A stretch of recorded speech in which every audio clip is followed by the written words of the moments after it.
ونعوذ بالله من شرور أنفسنا ومن سيئات أعمالنا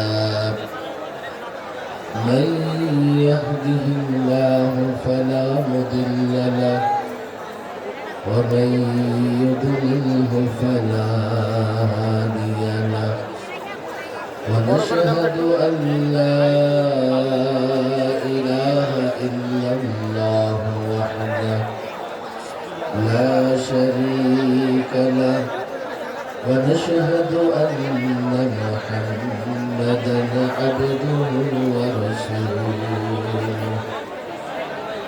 أما بعد فأعوذ بالله من الشيطان الرجيم بسم الله الرحمن الرحيم ومن يقتل مؤمنا متعمدا فجزاؤه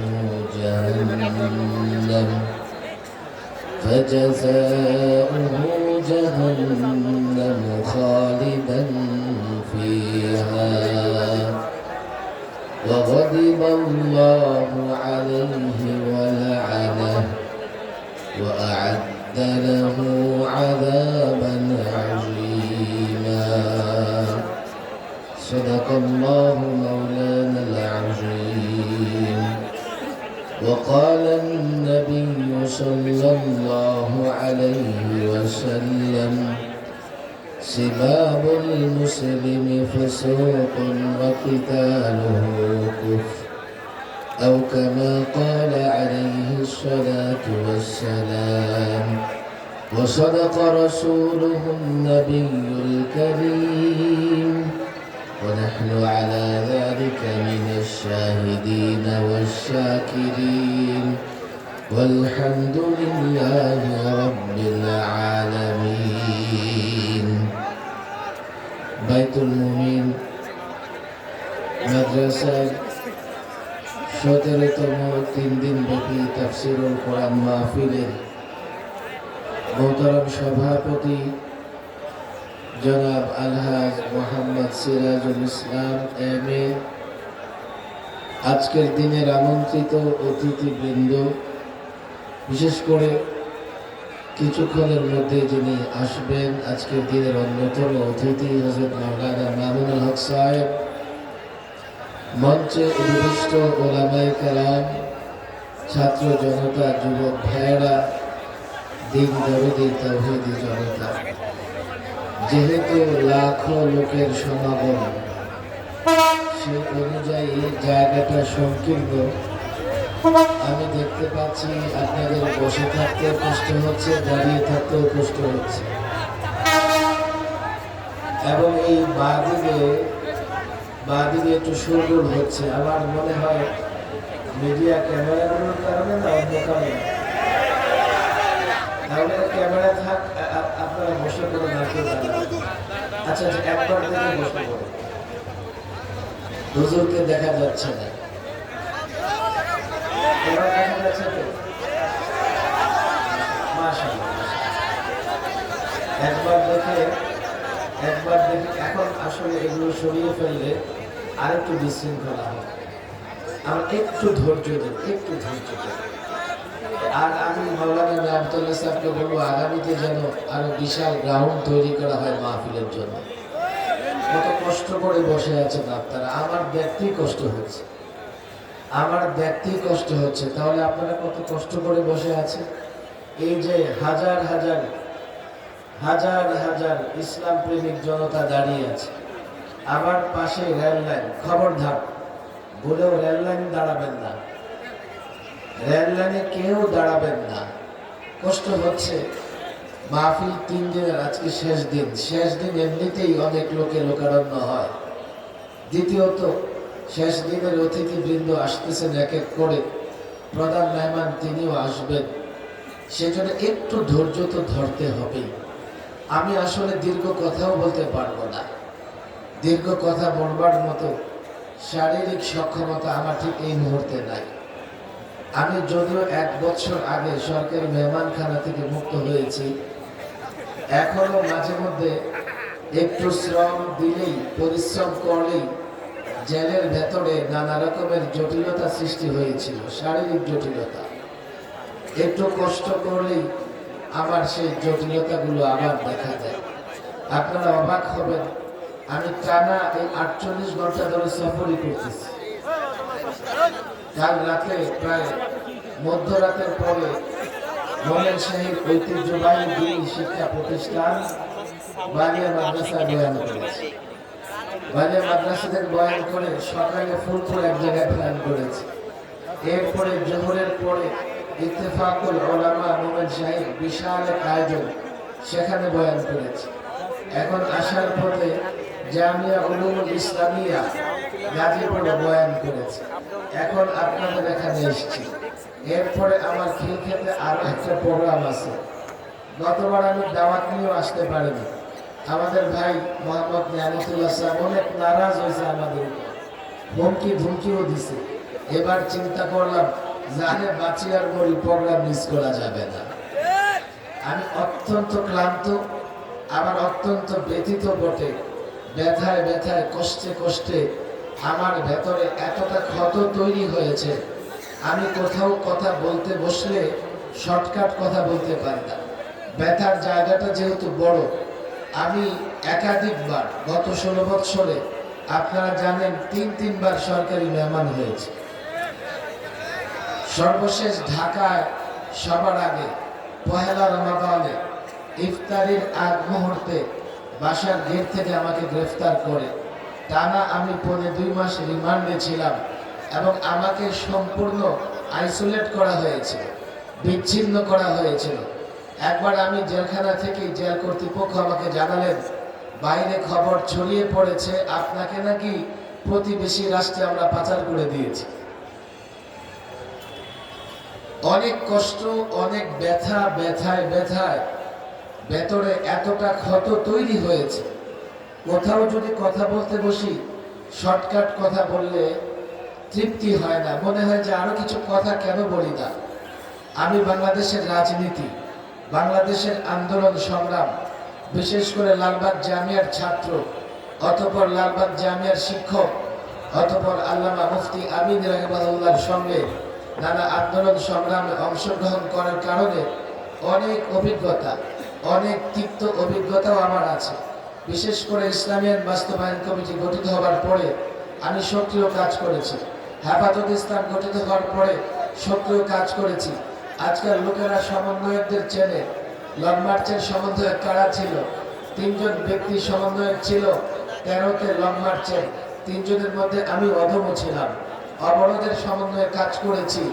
এবার 21-এ এসে 2600 আলেম ওলামা যখন গ্রেফতার হয় মোদি বিরোধী আন্দোলনে, সেখানেও আমি যথেষ্ট ভূমিকা রাখার চেষ্টা করেছি। বাংলাদেশের এই অন্তত 2 দশক, গত 2 দশকে যত আন্দোলন সংগ্রাম হয়েছে, আন্দোলন সংগ্রামের ইতিহাস আমার চোখের সামনে, আমি কাছে থেকে দেখেছি, আপনারাও দেখেছেন। বারবার আমরা পা পিছলে পড়ে গেছি, বারবার আমাদের উপর ক্র্যাকডাউন হয়েছে, বারবার আমরা দুমড়ে মুচড়ে ভেঙে চুড়ে চুরমার হয়ে গিয়েছি। আমি মনে করি নেড়া বারবার বেলতলায় যায় না। আমরা আমাদের পা পিছলে বারবার আঘাতপ্রাপ্ত হয়েছি। বড় একটা কারণ ছিল আন্দোলন সংগ্রামে আমরা সুদূর প্রসারী পরিকল্পনা গ্রহণ করতে পারিনি। আন্দোলন সংগ্রামের আগে আমরা প্রতিবন্ধকতাগুলো চিহ্নিত করতে পারিনি। আমি যখন ছাত্র সমাজের, বিশেষ করে এই উদীয়মান তরুণ সমাজের সামনে আমি কথা বলি, আমার মন চায় আমি এই বিষয়গুলো খোলাসা করি, যাতে করে এমন একটা পরিকল্পনা গ্রহণ করা যায়, যাতে করে সুদূর প্রসারী এমন কোন পরিকল্পনার ছক আঁকা যায়।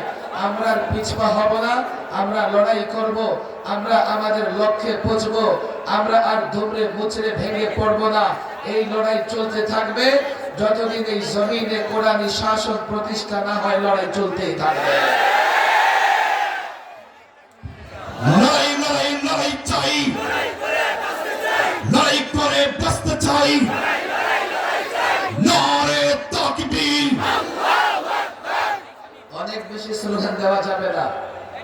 কিছু কথা আপনাদের সামনে আমি তাকরার করতে চাই, মোজাকারা করতে চাই।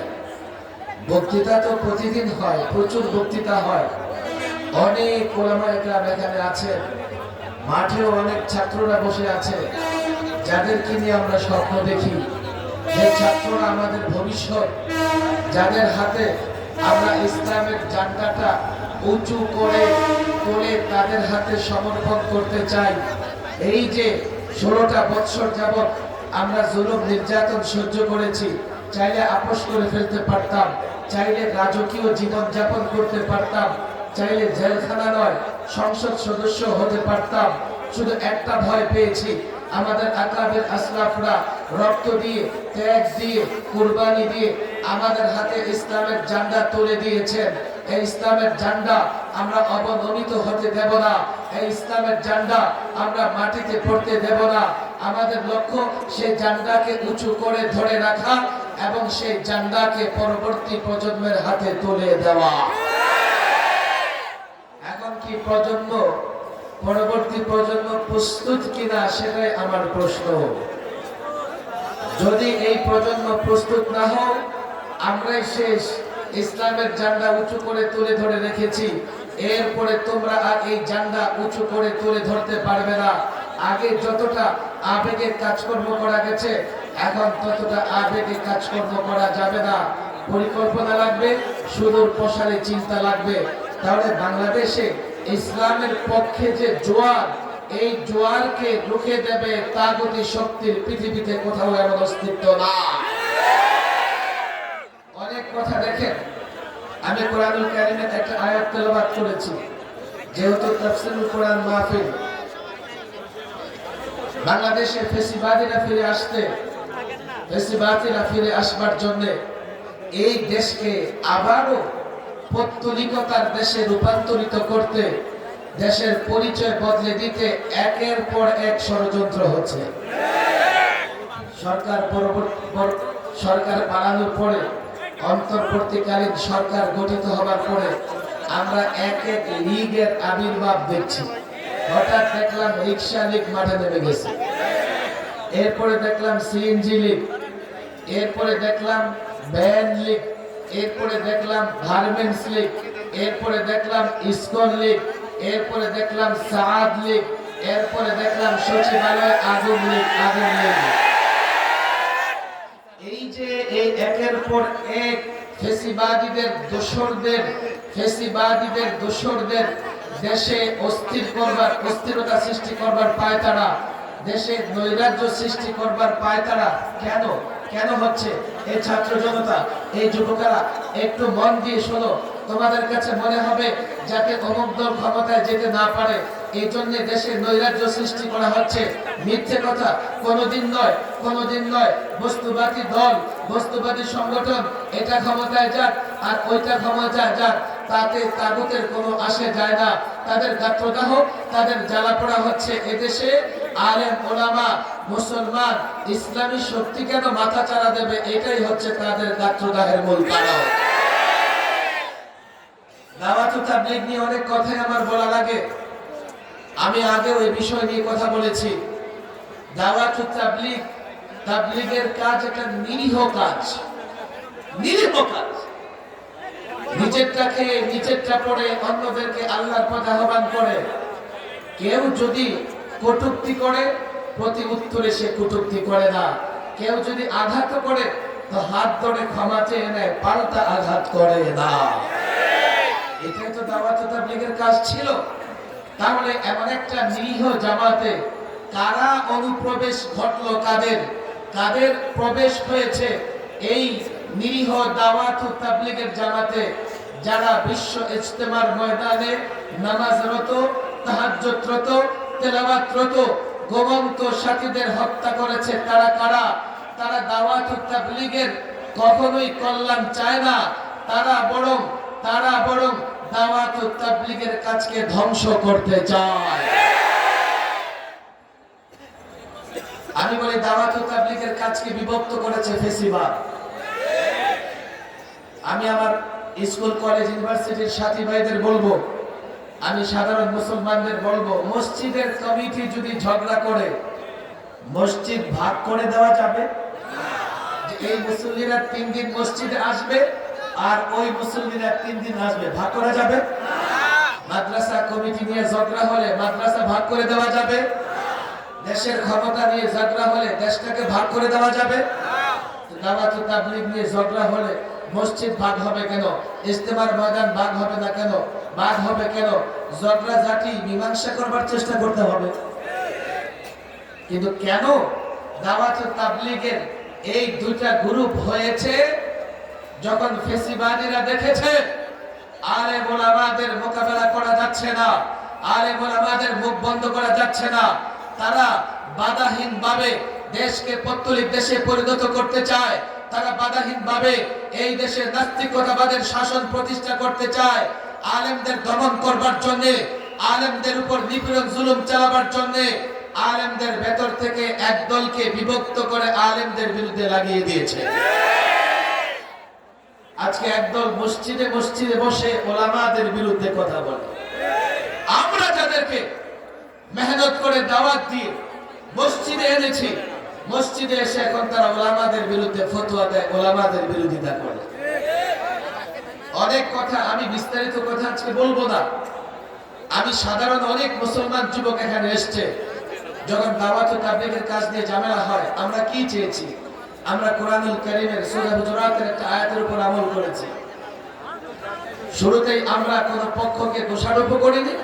হ্যাঁ, সাআদ সাহেবের বিভ্রান্তিমূলক বক্তব্যগুলো আমরা জাতির সামনে স্পষ্ট করতে চেয়েছি, পরিষ্কার করতে চেয়েছি। এটা তারাও স্বীকার করে, তারাও দেখবেন বলে যে সাআদ সাহেব ভুল করেছে, রুজু তো করেছে, 4 বার রুজু করেছে।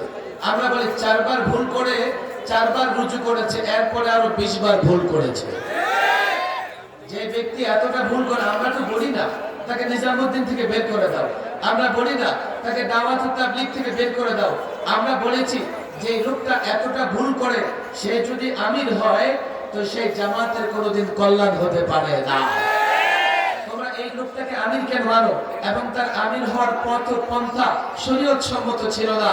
বলেছে আচ্ছা অনেক বড় আলেম, আচ্ছা অনেক বড় আলেম হিসেবে তোমরা যদি তাকে মান্য করে থাকো, তো বাংলাদেশের 6 লক্ষ আলেম 7 লক্ষ আলেম যখন সোহরাওয়ার্দী ময়দানে সমাবেশ করে একটা ঘোষণা দিলেন, বাংলাদেশের আলেমদেরকে মানতে তোমাদের সমস্যা কোথায়?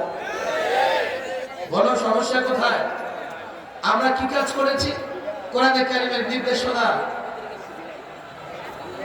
ওয়াইন তাইফাতান মিনাল মুমিনিনা ইখতাতালু ফাআসলিহু বাইনাহুমা। মুমিনদের 2 গ্রুপ যদি ঝগড়া করে, তোমাদের কাজ কি? ফাআসলিহু বাইনাহুমা। ওলামায়ে কেরাম এখানে আছেন, তাদের মধ্যে সুলহ করে দাও, সন্ধি করে দাও, আপোষ করে দাও, মীমাংসা করে দাও। ওলামায়ে কেরাম যথেষ্ট চেষ্টা করেছে। আমরা নিজেরাও তাদের এক এক নেতার সঙ্গে যোগাযোগ করেছি, তাদেরকে বুঝাবার চেষ্টা করেছি, কিন্তু তারা তা মানে নাই। কেন মানে নাই? একদল দাওয়াত ও তাবলীগের কাজ করে বাংলাদেশি ব্র্যান্ডের, তারা আরেকদল দাওয়াত ও তাবলীগের কাজ করে বিদেশি ব্র্যান্ডের কাজ করে বাংলাদেশে, তাদের কলকাঠি নাড়ানো হয় দিল্লি থেকে। আমরা তাদেরকে বুঝাতে পারিনি। আমরা কোরআনের নির্দেশ অনুযায়ী চেষ্টা করেছি, কিন্তু 18তে যখন প্রথমবার টঙ্গীর ময়দান তারা রক্তাক্ত করেছে, আমাদের প্রাথমিক ধারণা হয়ে গেছে যে এই দল শুধরাবে না। এরপরেও ওলামায়ে কেরাম বারবার চেষ্টা করেছে। এবার কি হয়েছে?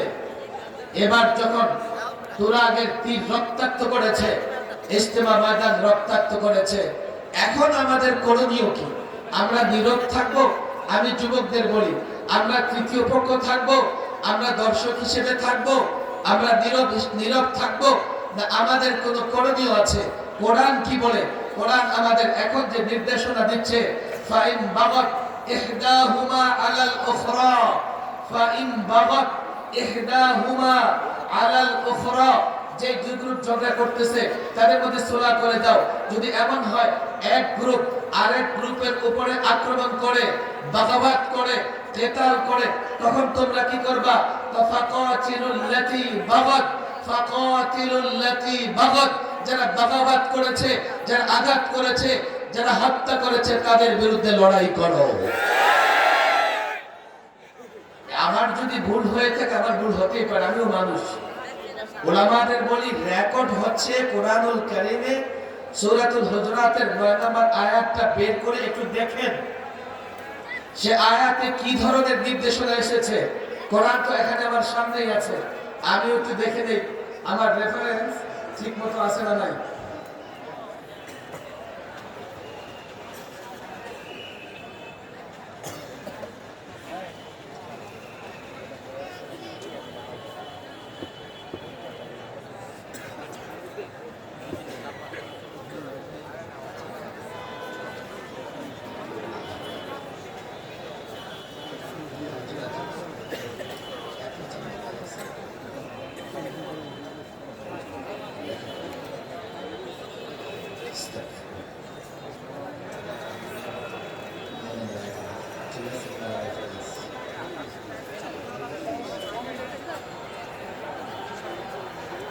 এই যে দেখেন কোরআনুল কারীম, আমি ওলামাদের ছাত্রদের যুবকদের বলি, সূরাতুল হুজুরাত 9 নম্বর আয়াত, প্রথম কথা আমি যেটা বলেছি, ওয়া ইন তাইফাতান মিনাল মুমিনিনা ইকতাতালু ফাআসলিহু বাইনাহুমা, মুসলমানদের দুই গ্রুপ ঝগড়া করলে সুলহ করে দাও। ফা ইন বাগাত ইহদাহুমা আলাল উখরা, একদল যদি আরেক দলের উপরে আঘাত করে, ফাকাতিলুল লাতী তাবগী, ফাকাতিলুল লাতী তাবগী, যারা বাগাবাত করেছে, আঘাত করেছে, যারা হত্যা করেছে তাদের বিরুদ্ধে লড়াই করো। কতদিন লড়াই করবা? হাত্তা তাফিআ ইলা আমরিল্লাহ, যতক্ষণ না তারা আল্লাহর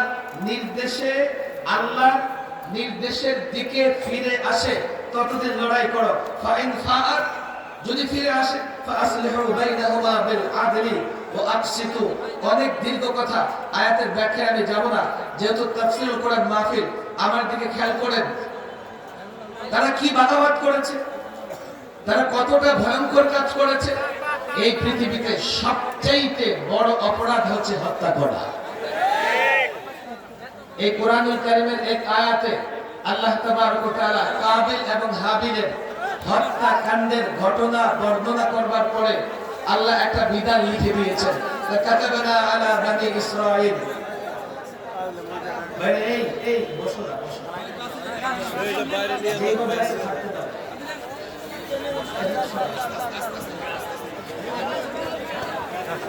এত লোকের সমাগম হয়েছে, সবাই দেখতে পারবেন, একটু ধৈর্য ধর, ধৈর্য একটু ধৈর্য।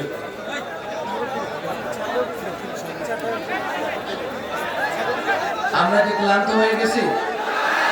এই মাহফিল কি রাত 12টা পর্যন্ত চলবে না? না সংক্ষেপে শেষ করে দেব? এই দাঁড়ায় যারা আছেন, কষ্টে আছেন, 12টা পর্যন্ত থাকবেন ইনশাআল্লাহ। এরপরে গেলে চলে যাবেন কত, সারা রাত? আজকে রাত না কালকে রাত? থাকবো তো ইনশাআল্লাহ। আমি কিছু কথা বলি, আমার এগুলো বলা দরকার। আমি সোহরাওয়ার্দী ময়দানে একটা বক্তৃতা করেছিলাম। এই রাখো রাখো, এই জাতি সামলানো যাবে না, দাঁড়ানোর জায়গায় তো নাই। একটু কষ্ট করি, একটু সামনের দিকে ধাক্কা না দিই। আমরা যদি সামনের দিকে ধাক্কা দিই, সামনের লোকগুলো কষ্ট হবে। একটু কষ্ট করে আমরা ধাক্কা না দিই, পেছনের দিকে ধাক্কা দিই, পেছনের দিকে, পেছনের দিকে একটু কষ্ট করে, একটু হাতও রাখো, পেছনের দিকে ধাক্কা দিই। রেলগেটে যারা উঁচু জায়গায় দাঁড়ায় আছেন, সামনের লোকদের ধরেন না, এগুলো ধার ভাঙবে। একটু পেছনের দিকে ধাক্কা দিই এবং একেবারে চুপ থাকি, আর আওয়াজ করবো না। এই পৃথিবীর সবচাইতে বড় অপরাধ হত্যাকাণ্ড সংগঠিত করা, কথা ঠিক না বেটে? আমার দিকে তাকান, এই পৃথিবীর সবচাইতে বড় অপরাধ হত্যা করা। আরে কথা ঠিক না বেটে? এই কথার রেফারেন্স কোরআন থেকে দরকার আছে না নাই? আমি যে আয়াত তেলাওয়াত করেছি, এই আয়াতের অনুবাদ তরজমা পড়লেই আপনারা বুঝতে পারবেন। দুটি আয়াত আমি প্রসঙ্গক্রমে নিয়ে আসছি। এক, আমার দিকে তাকান, কাবিল হাবিলের ঘটনা বর্ণনা করার পরে আল্লাহ একটা বিধান লিখে দিয়েছেন। কি বিধান জানেন? মান কাতালা নাফসান বিগাইরি নাফসিন আও ফাসাদিন ফিল আরদ, কেউ যদি কাউকে হত্যা করে অন্যায় ভাবে, ভালো করে বুঝবেন, অন্যায় ভাবে যদি কাউকে হত্যা করে, ফাকান্নামা কাতালান নাসা জামিআ, একজনকে হত্যা করলে ভুইয়াকে সে সমস্ত মানুষকে হত্যা করে ফেলেছে। কত বড় মারাত্মক জিনিস। এরপরে আমি যে আয়াত তেলাওয়াত করেছি, আমি জানি আপনাদের কষ্ট হচ্ছে, আমি আলোচনাও করতে পারতেছি না আপনাদের আলোচনার জন্য। আমি সংক্ষেপে শেষ করে দেব। আমার দিকে তাকান, হত্যা কত বড় ভয়াবহ অপরাধ। ওয়া ইয়াকতুলু মুমিনা মুতাআম্মিদা, কেউ যদি ইচ্ছাকৃত কোন মুমিনকে হত্যা করে তার শাস্তি 4টা। শাস্তি কয়টা? এই আয়াতে 4টা। এই আয়াতে কয়টা? 1, ফাজাযাউহু জাহান্নামু খালিদান ফিহা। কোন মুমিনকে ইচ্ছাকৃত হত্যা করলে হত্যাকারীর ঠিকানা জাহান্নাম। 2 অগাদিবাল্লাহু আলাইহি, এই হত্যাকারীর উপরে আল্লাহ অসন্তুষ্ট হবেন।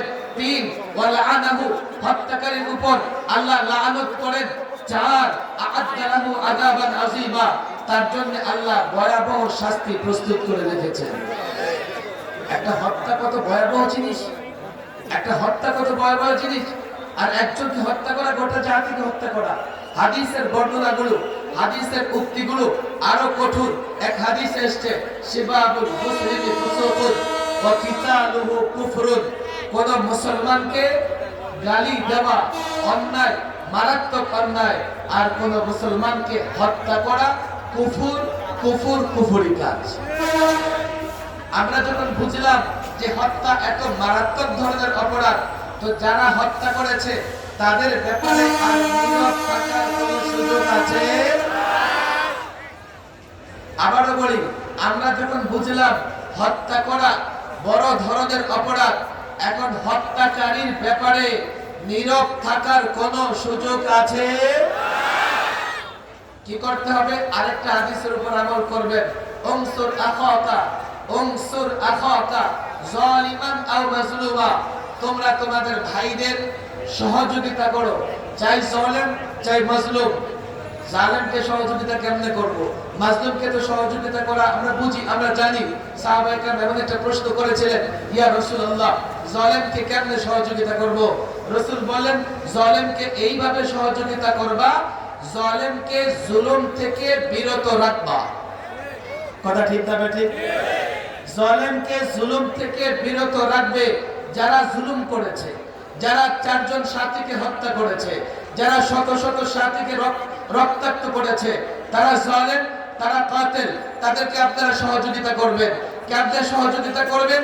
তারা যাতে দাওয়াতুত তাবলীগের নামে বাংলাদেশে এই ভূখণ্ডে, চাই বিশ্ব ইজতেমা হোক, চাই কোন দাওয়াতুত তাবলীগের মার্কাজ হোক, চাই কোন মসজিদে হোক, কোথাও জমায়েত হয়ে আর যাতে জুলুম করতে না পারে, প্রত্যেকটা জায়গায় তাদেরকে জুলুম থেকে বিরত রাখতে হবে।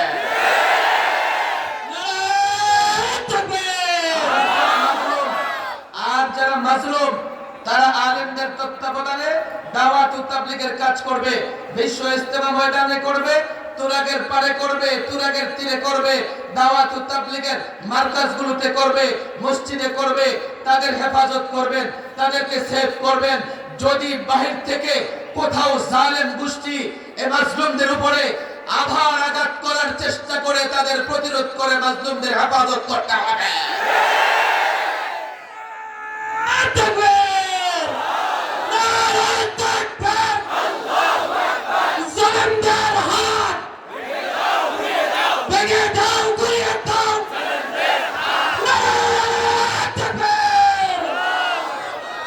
আমি আপনাদের কাছে অনুরোধ করি, আমি তো কোরআনে কারিমের সামান্য আলোচনা করে একটা সমাধান আপনাদের সামনে তুলে ধরলাম। এখন যদি কেউ নীরব থাকে, তৃতীয় পক্ষের ভূমিকা পালন করে, সে কিন্তু কোরআনে কারিমের নির্দেশ মানল না। এখন ইমাম সাহেবরা, ওলামায়ে কেরাম, আমাদের ছাত্র জনতা, সাধারণ যুবকরা, তারা সিদ্ধান্ত নেবে যে কোরআনে কারিমের নির্দেশের উপর আমল করবে না নীরব থাকবে। তবে অনেক কথা দেখেন, এই যে হঠাৎ করে নিরীহ দাওয়াতুত তাবলীগের জামাতে এই ধরনের ঝামেলা এখন কেন হচ্ছে? এটা ধারাবাহিক ষড়যন্ত্রের একটা অংশ। সচিবালয়ের আগুন থেকে শুরু করে রিকশা লীগ পর্যন্ত যত ষড়যন্ত্র হচ্ছে, এই ষড়যন্ত্রের একটা অংশ হচ্ছে সাআদ লীগ। মূলত এই সাআদ পন্থীদের ভেতরে এমন কিছু লোকজন ঢুকে গেছে, আমার সাধারণ সাথীদের বিরুদ্ধে আমার কোনো অভিযোগ নাই, তবে তাদের কাছে আমার একটা আবেদন, আপনারা হত্যাকারীদের সঙ্গ ত্যাগ করে ওলামাদের কাছে এসে তওবা করে আবারও দাওয়াত ও তাবলীগের কাছে যোগ দেন। তারা বলতে পারে, কি বলবে যে হুজুর আমরা তো হত্যা করি নাই, আমরা তো শুধুমাত্র ইজতেমার ময়দানে গেছি, সেখানে জোর করব। হাদিসের বর্ণনাগুলো যদি সামনে রাখেন তাদেরও ভুল ভেঙে যাবে। হাদিসের এক বর্ণনা এসেছে, ওয়ালাউ আন্না আহলাস সামাওয়াতি ওয়া আহলাল আরদ ইশতারাকু ফি কতলি রাজুলিন মুসলিমিন। ভালো করে বুঝবেন, আসমানের অধিবাসী, জমিনের অধিবাসী সবাই মিলে যদি একজন মুসলমানকে হত্যা করে, লা আকাব্বাহুমুল্লাহু ফিন্নার, প্রত্যেকটাকে ধরে আল্লাহ জাহান্নামে নিক্ষেপ করবে। বলে হুজুর এত লোকে মিলে আবার একজনকে হত্যা কেমনে করে? আরেক হাদিসের বর্ণনা এসেছে, ওয়ালাউ বিশাত্রি কালিমাতি, একটা বাক্যাংশ দিয়ে, একটা কথা দিয়ে, কিংবা হত্যাকারীদের পেছনে পেছনে মিছিল করে, কিংবা হত্যাকারীকে উৎসাহ দিয়ে, কিংবা হত্যাকারীকে উস্কানি দিয়ে কেউ যদি ভূমিকা রাখে, সেও হত্যাকারীর পরিণতি ভোগ করবে। আমি দাওয়াত ও তাবলীগের সাধারণ সাথীদের বলে আপনারা সিদ্ধান্ত দেন। আল্লাহ আপনাদের হেদায়েত দান করুন। আপনারা সিদ্ধান্ত নিয়ে ওলামাদের কাছে আসেন। ওলামায়ে কেরাম প্রতিশোধ পরায়ণ নয়। আর যদি ওলামায়ে কেরামের কাছে না আসেন, দুনিয়ার শাস্তিও ভোগ করতে হবে, আখিরাতের শাস্তিও ভোগ করতে হবে। দ্বিতীয় কথা হচ্ছে, এগুলো সব একই সুতায় গাঁথা। টার্গেট হচ্ছে দেশকে অস্থির করা। বলবেন দেশকে কেন অস্থির করা? আমি শুরুতে কয়েকটা কথা বলেছি। আমার সাধারণ যুবকরা মনে করতে পারে দেশকে অস্থির করে অমুক যেন ক্ষমতায় না যেতে পারে, অমুক দল যাতে ক্ষমতায় না যেতে পারে। আল্লাহর কসম, এটা কোনোদিনই তাদের উদ্দেশ্য না। তাদের উদ্দেশ্য হচ্ছে, গত 16 বছর সবচাইতে বেশি জুলুম সহ্য করেছে ওলামায়ে কেরাম। আজকে যখন ওলামায়ে কেরাম মুক্ত, ওলামায়ে কেরামের মুক্ত জীবন তাদের পছন্দ হচ্ছে না। গত 16 বছরে সবচাইতে ক্ষতি করবার চেষ্টা করা হয়েছে ইসলাম মুসলমানের। শুধুমাত্র একটা স্লোগান দিয়ে তাদের দলের লাখো যুবক, লাখো ছাত্রের ঈমান তারা নষ্ট করে ফেলেছে। কি স্লোগান? ধর্ম যার যার, উৎসব সবার। এটা কুফরি স্লোগান। কথা ঠিক না বেঠিক? যুবক বলবে হুজুর বুঝে আসে না, এটা কুফরি স্লোগান। কোরআন সুন্নাহর দলিল তোমাকে দিতে হবে না, তুমি এতটুকু চিন্তা করো কখন এই স্লোগানটা দেওয়া হয়। এই স্লোগানটা তখন দেওয়া হয় যখন মূর্তি পূজার সময় আসে, দুর্গা পূজার সময় আসে। আচ্ছা, ধর্ম তোমার, তুমি আমার উৎসবে আসো, এর মানে তুমিও দুর্গার পূজা করো। ধর্ম তোমার, তুমি আমার উৎসবে আসো, এর মানে তুমিও মূর্তি পূজা করো। কিন্তু কুরবানির সময় তারা ভুলেও এই স্লোগান দেয় না। দরকার ছিল কুরবানির সময় স্লোগান দেওয়া, তোমার ধর্ম যার যার, উৎসব সবার। কুরবানির উৎসব চলতেছে, আসো একটু গরুর গোশত খেয়ে যাও। এটা করে? তাহলে এই স্লোগানটা কুফরি স্লোগান কেন? এই স্লোগানের মাধ্যমে যুবক ক্রেতারা মূর্তি পূজার দিকে আহ্বান জানায়, এই জন্য এটা কুফরি স্লোগান। এটা শুধু কুফরি স্লোগান নয়, এটা শুধু কুফরি স্লোগান নয়, এটা দেশ বিরোধী স্লোগান, এটা কাফেরদের স্লোগান, এটা মুশরিকদের স্লোগান, এটা নাস্তিকদের স্লোগান, এটা ফ্যাসিবাদের স্লোগান। আল্লাহর কসম, এটা ভারতের তাবেদারদের স্লোগান।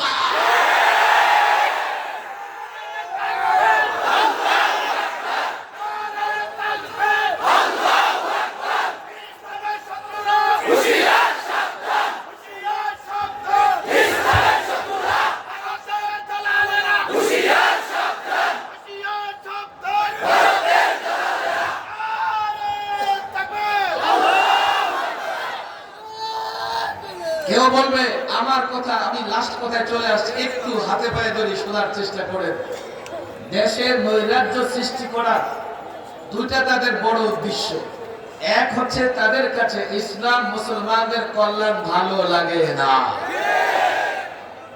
2 নম্বর, তারা পত্তলিকদের দিয়ে, কসাই মুদিকে দিয়ে বাংলাদেশে আগ্রাসন চালাতে চায়। এই জন্য একটা স্লোগান তারা দেয়, কি করে? বাংলাদেশের সংখ্যালঘু নির্যাতিত হচ্ছে, অথচ বাংলাদেশের সংখ্যালঘুরা জামাই আদরে বসবাস করে। বলবেন আপনি বললেই হলো, আপনি এক্সাম্পল দেন, উদাহরণ দেন। উদাহরণ চাও? আচ্ছা বলেন, 53 বছরের বাংলাদেশে আজ পর্যন্ত কোন অমুসলিম তার ধর্মীয় পোশাক পরে সরকারি অফিসে, বেসরকারি অফিসে, স্কুলে, কলেজে, মার্কেটে, দোকানে কোথাও যেতে বাধা প্রাপ্ত হয়েছে এমন খবর আছে? অথচ ভারতে একজন মুসলিম শিক্ষার্থী হিজাব পরে কলেজে যেতে পারে নাই। বাংলাদেশের সরকারি জায়গায় যখন কোনো মসজিদ নির্মাণ করা হয়, এই তুরাগের তীরে অনেক মসজিদ ভাঙা হয়েছে, একটা প্রমাণ দেন সরকারি জায়গায় মন্দির নির্মাণ হয়েছে অথচ সেটা ভাঙা হয়েছে, প্রমাণ আছে? আর তাদের দেশে 400 বছরের পুরনো বাবরি মসজিদকে তারা শহীদ করেছে, হাজারো মসজিদকে বুলডোজার দিয়ে ঘুরিয়ে দিয়েছে। কথা ঠিক না বেঠিক? তাহলে কেন তারা এই অভিযোগ আনে? সংখ্যালঘুরা বাংলাদেশে জামাই আদরে থাকে, জামাই আদরে বসবাস করে। তবে আরেকটা কারণ থাকতে পারে, চোর যখন ধরা পড়ার আশঙ্কা করে তো নিজেই চোর চোর বলে চিল্লাচিল্লি করতে থাকে। সংখ্যালঘু নির্যাতন করে ওরা যখন বিশ্ব দরবারে কালারিং হয়, ধরা পড়বার আশঙ্কা করে, তখন বাংলাদেশের দিকে আঙুল তুলে পড়ে বাংলাদেশের সংখ্যালঘু নির্যাতিত হচ্ছে। কথা ঠিক না বেঠিক? আর পুরনো সেই চিন্তা তো আছে, বাংলাদেশে আগ্রাসন চালাবে। আমি যুবকদের বলি, ছাত্রদের বলি, দেশের মানুষ এখন দুই ভাগে বিভক্ত। এক ভাগ হচ্ছে বস্তুবাদী, যারা বস্তুতে বিশ্বাস করে, আরেক ভাগ হচ্ছে ঈমানবাদী, যারা আল্লাহর উপর ভরসা রাখে, আল্লাহর উপর আস্থা বিশ্বাস রাখে। দেখো এই যুবক, এই ছাত্র জনতা, এই রাষ্ট্রটাকে হেফাজত করার দরকার আছে না নাই? বস্তুবাদীরা এই রাষ্ট্র হেফাজত করতে পারবে? কেন পারবে না? কেন পারবে না? বস্তুবাদীরা বস্তু দেখে, আসবাব দেখে। তারা যখন দেখে যারা আগ্রাসন চালাবে তাদের বিশাল রাষ্ট্র, যারা আগ্রাসন চালাবে তাদের বাহিনী বড়, যারা আগ্রাসন চালাবে তাদের হাতে অ্যাটম বোমা আছে, এই বস্তুবাদীরা দেশ হেফাজতে লড়াই করতে পারবে না, বরং তারা বলবে আসেন নতজানু হয়ে যায়। এ যুবক, এ ছাত্র, তুমি সিদ্ধান্ত নাও, তোমার দল, তোমার নেতা তাদের কাছে নিঃসন্দেহে প্রচলিত বস্তুবাদী দল তাদের নেতাদের কাছে কোনোদিন দেশপ্রিয় নয়। তাহলে প্রত্যেক সরকারের শাসন আমলে বাংলাদেশের টাকা পাচার হতো না। তাদের ঢাকার চাইতেও বেগমপাড়া পছন্দ, তাদের ঢাকার চাইতেও কানাডা পছন্দ। তারা মনে করে আমরা ক্ষুদ্র, আমরা নতজানু হয়ে থাকবো। নতজানু হয়ে থাকবে তুমি যদি নামেও মুসলমান থাকো আর কাফের বেঈমানদের কাছে নতজানু হও, যতক্ষণ তুমি বেঈমান না হবে তাদের মন জয় করতে পারবে না। আর আমরা কেন কাফের বেঈমানদের কাছে নতজানু হব? ঈমানবাদীরা কাফের বেঈমানদের কাছে নতজানু হবে না। বলবেন কি করে লড়াই করবেন? আপনাদের কাছে কি আছে? আমাদের কাছে কিছুই নাই। আল্লাহর কসম, মুসলমান কখনো অস্ত্রের বলে, সংখ্যার বলে লড়াই করে না। মুসলমানের ভেতরে যখন ঈমান থাকে, এক একটা মুসলমান অ্যাটম বোমার চাইতে পাওয়ারফুল হয়ে যায়।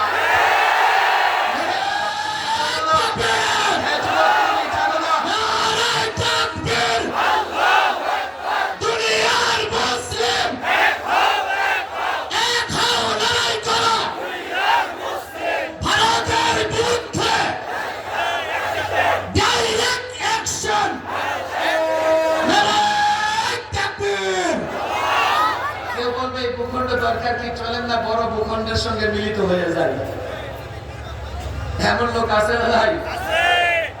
আচ্ছা মিলিত হয়ে যাবা, এখনো তোমাদের গোলাম হওয়ার বড় শখ আছে, এখনো তাদের গোলাম হওয়ার কি আছে? শখ আছে। এজন্য তারা বড় দেশের সঙ্গে মিলে যাবে। অনেক কথা। আমি গেছিলাম কুড়িগ্রামের সফরে। কুড়িগ্রামে কিছু জায়গা নিয়ে ডিসপুট ছিল, ঝগড়া ছিল। ওরা না এদিকে না ওরা ওদিকে। পরে দুই দেশের সরকার মিলে একটা মীমাংসা করেছে। স্বেচ্ছায় কেউ বাংলাদেশের অন্তর্ভুক্ত হয়েছে, আবার কেউ ইন্ডিয়ার অন্তর্ভুক্ত হয়েছে। যারা বাংলাদেশের অন্তর্ভুক্ত হয়েছে আমি তাদের জিজ্ঞেস করলাম, তোমরা ভালো না তারা ভালো আছে? বলে হুজুর তারা ভালো নাই, আমরা বাংলাদেশে প্রবেশ করে আমরা স্বাধীন নাগরিকের মতো ঘোরাফেরা করতেছি, আমাদের কোনো সমস্যা নাই। আর ভারতে ওরা অন্তর্ভুক্ত হয়েছে বটে, না ভারতের নাগরিক না বাংলাদেশের নাগরিক, ওরা বড় কষ্টে আছে। এটাকেই বলে গোলামীর জিন্দেগি। এই ভূখণ্ডকে হেফাজত করার দরকার আছে না নাই? এক নাম্বার কারণ হচ্ছে ভূখণ্ডটা পেয়েছি ইসলামের জন্য। 47-এ আমরা এই ভূখণ্ড পেতাম না যদি আমরা সংখ্যাগরিষ্ঠ মুসলমান না হতাম, যদি আমরা ইসলামের জন্য আলাদা ভূখণ্ড না চাইতাম। 47-এ আমরা এই ভূখণ্ড পেতাম না। আর 47-এ যদি আমরা এই ভূখণ্ড না পেতাম, 71-এ আমরা বাংলাদেশ গঠন করতে পারতাম না। দাদার জন্ম না হলে বাবার জন্ম কোত্থেকে হতো? যারা শুধু 71 করে 47-এর কথা বলে থাকে, ওরা বাবার পরিচয় দেয়, দাদার পরিচয় দেয় না। বাবার পরিচয় দিলে নিজে জারজ হবে না, দাদার পরিচয় না দিলে বাবাকে জারজ হওয়া থেকে বাঁচাতে পারবে না। 47 হয়েছে বলে 71 হয়েছে। 47-এ এই ভূখণ্ড পেয়েছে ইসলামের জন্য। এই ভূখণ্ড যদি স্বাধীন থাকে ইসলাম থাকবে। ভূখণ্ড আক্রান্ত হলে ইসলাম আক্রান্ত হবে। ভূখণ্ড আক্রান্ত হলে মসজিদ আক্রান্ত হবে। এই ভূখণ্ড আক্রান্ত হলে মাদ্রাসা আক্রান্ত হবে। এই ভূখণ্ড আক্রান্ত হলে ভূমি আক্রান্ত হবে। এই ভূখণ্ড আক্রান্ত হলে তোমার মায়ের ইজ্জত, তোমার বোনের ইজ্জত, তোমার কন্যার ইজ্জত আক্রান্ত হবে। জানো, সাম্রাজ্যবাদী শক্তিরা পৃথিবীর যেখানেই আঘাত করেছে, হামলা করেছে, প্রত্যেকটা রাষ্ট্রের নারীদের উপরে পাশবিক নির্যাতন করেছে। আল্লাহর কসম করে বলি, আমি নিজ চোখে রোহিঙ্গা যুবকদের চোখের পানি বুঝে দিয়েছি। একজন রোহিঙ্গা যুবক চোখের পানি ছেড়ে কান্না করে বলেছে, হুজুর আমি যুবক পালিয়ে এসেছি, আমার বোনের ইজ্জত রক্ষা করতে পারেনি, আমার ভাইয়ের ইজ্জত রক্ষা করতে পারেনি, আমার কন্যার ইজ্জত রক্ষা করতে পারেনি। দেশ আক্রান্ত হলে তোমার কন্যা আক্রান্ত হবে, দেশ আক্রান্ত হলে তোমার বোন আক্রান্ত হবে। আল্লাহর কসম করে বলি, দেশ আক্রান্ত হলে তুমি গোলাম হয়ে যাবে। বস্তুবাদীরা দেশের পক্ষে লড়াই করতে পারবে না। আল্লাহর কসম, ঈমানবাদী মাদ্রাসা কওমিয়ার ছাত্র, শিক্ষক, উলামায়ে দেওবন্দ, যারা উলামায়ে দেওবন্দকে ভালোবাসে তারাই প্রতিরোধ করে তুলবে। আল্লাহর কসম, শুধু ঢাকা নয়, দিল্লি পর্যন্ত ইসলামের পতাকা উত্তোলন করবার জন্য কিয়ামত পর্যন্ত লড়াই চালিয়ে যাবে।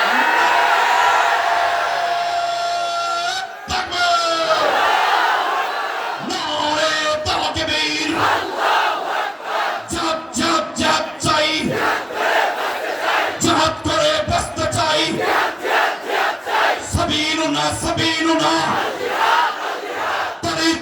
طريقنا কুফার বিরুদ্ধে, ইসলামের বিরুদ্ধে, মুসলমানদের শত্রুদের বিরুদ্ধে অ্যাকশন, মুসলমানদের অ্যাকশন, সাখাওয়াতবাজির অ্যাকশন, মামুনুল হকের অ্যাকশন।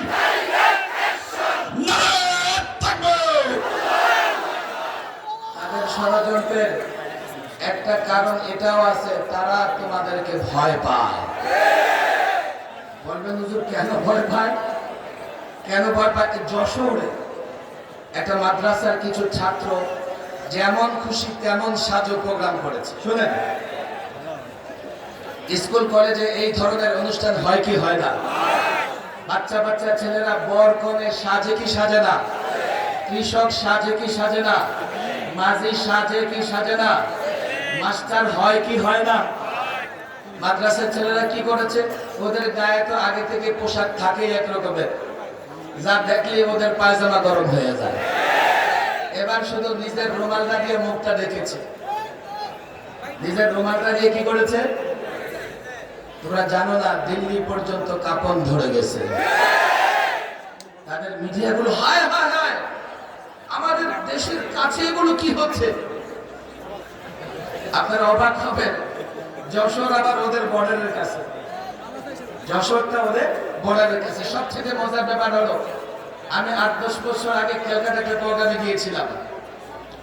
ঠিক যশোর থেকে নিয়ে ক্যালকাটা পর্যন্ত যে রোড আছে, এই রোডের নাম হচ্ছে যশোর রোড। এই রোডের নাম কি? আমি তখন মনে মনে ভাবলাম, রোড তো দেখি আমার বাংলাদেশ থেকে ক্যালকাটা পর্যন্ত আছেই, শুধু এই রোডে মার্চ করলে ক্যালকাটা ভাষাও এক, চেহারাও এক করে ফেলতে পারবো ইনশাআল্লাহ। তাদের কাপন ধরে গেছে। হায় হায়, কি করেছে তারা? যেমন খুশি তেমন সাজো একটা অনুষ্ঠানে নিজেদেরকে মুজাহিদের ভূমিকায় হামাসের ভূমিকায় অভিনয় করিয়ে দেখিয়েছে। হাতে খেলনার পিস্তল, খেলনার বন্দুক। তারা বলছে কেন খেলনার বন্দুক থাকবে, খেলনার বন্দুক দিয়ে কেন দৌড়াদৌড়ি করবে, খেলনার বন্দুক দিয়ে ছোটাছুটি করবে। মনে হয় তাদের ঘরে যত শিশু জন্ম নেয় ওরা খেলনার বন্দুক নিয়ে দৌড়াদৌড়ি পর্যন্ত করে না। তাদের কাপন ধরে গেছে কেন জানো? বাচ্চা বাচ্চা, তারপরে কাপন ধরে গেছে। কারণ একটাই, তারা জানে আজ থেকে ১৫০০ বছর আগে আরব থেকে আসা একজন যুবক, বয়স মাত্র ১৭, সে যদি দিল্লিতে ইসলামের পতাকা উড্ডীন করতে পারে, এই বাংলাদেশে সেই যুবক ১৭ বছরের যুবক মোহাম্মদ বিন কাসিমের মতো অনেক যুবক আছে, মোহাম্মদ বিন কাসিমের অনুসারী অনেক যুবক আছে, মোহাম্মদ বিন কাসিমের চেতনা লালন করে অনেক যুবক আছে, মোহাম্মদ বিন কাসিমের মতো ইমানি শক্তিতে বলিয়ান অনেক যুবক আছে, মোহাম্মদ বিন কাসিমের মতো খেলাফা প্রতিষ্ঠা করতে চায় এমন যুবক আছে, মোহাম্মদ বিন কাসিমের মতো কোরআনী শাসন জারি করতে চায় এমন যুবক আছে, এমন যুবক আছে মোহাম্মদ বিন কাসিমের মতো জুলুমের অন্ধকার দূর করতে চায়, তাগুতি শাসন দূর করতে চায় এমন যুবক বাংলাদেশে আছে। আল্লাহর কসম, বক্তৃতা করি না, আমলের ওয়াজ করি না, ফাজাইলের ওয়াজ করি না, কাজ একটাই, এক একটা মোহাম্মদ বিন কাসিমকে জাগ্রত করা, এক একটা তারেক বিন জিয়াদকে জাগ্রত করা, এক একটা সুলতান সালাউদ্দিন আইয়ুবীকে জাগ্রত করা, এক একটা শাইখুল হাদিস, এক একটা মুফতি আমিনী, এক একটা আহমদ শফি, এক একটা জুনায়েদ বাবুনগরী, এক একটা নূর হোসেন কাসিমীকে জাগ্রত করা। তোমরা যদি জেগে ওঠো, আল্লাহর কসম, ভারত যদি আগ্রাসন চালায়, এই ভারত তোমাদের প্রতিরোধে টুকরা টুকরা হয়ে যাবে।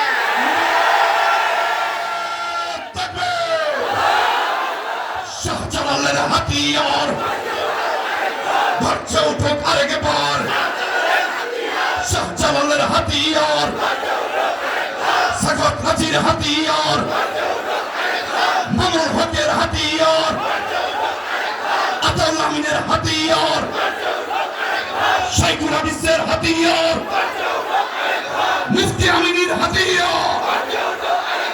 নারায়ে তাকবীর। বস্তুবাদী যেই দলেরই হোক না কেন, সে ইসলাম দেশ হেফাজত করতে পারবে। দেশ এবং ইসলাম হেফাজত করবে ঈমানবাদীরা। কথা ঠিক না বেঠিক?